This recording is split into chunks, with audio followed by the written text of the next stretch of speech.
Hi, I'm Alyssa. As you can probably imagine, being a writer, I'm much more comfortable working behind the scenes than sitting in front of a camera. But today, I have something very exciting to talk about. I want to talk about dreams that come true. When I was very young, my mom used to read to us, and because I'm the youngest of 7 children, she wasn't reading See Spot Run. She chose material that all of us would appreciate, even the older kids. So, one night, when I was maybe 2, I first heard those famous words, "In a hole in the ground, there lived a hobbit." That was it for me. From that moment on, I was a fantasy junkie.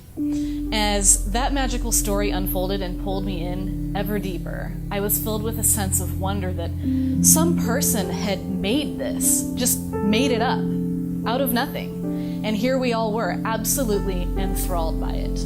And I thought, I want to do that. I want to be the one who makes the stories that enchant people, that draw them in and spark the imagination and make them feel.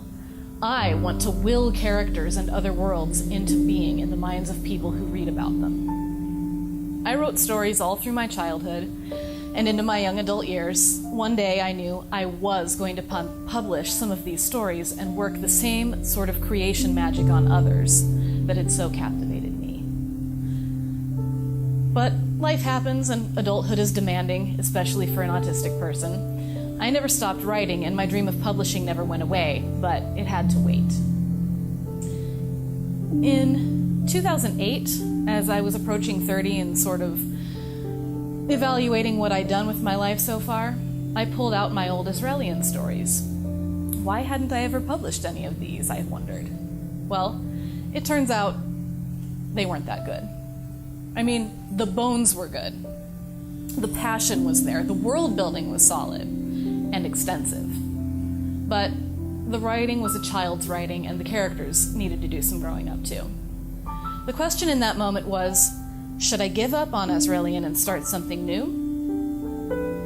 For someone else, the answer might have been, yeah, that's probably the best way forward. For me, I had come to love these people I had made so deeply, as though they were real, as though they were family, that giving up on them was never really an option. So instead, I decided to give them a fresh start, and that's how we now have an all-new fantasy novel, MORNNOVIN, set in a world that was a lifetime in the making.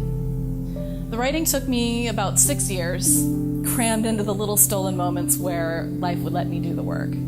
Somewhere in there was a cross-country move from Arizona to Pennsylvania, and then I poured another year into just editing, polishing this book into something I'm really very proud of.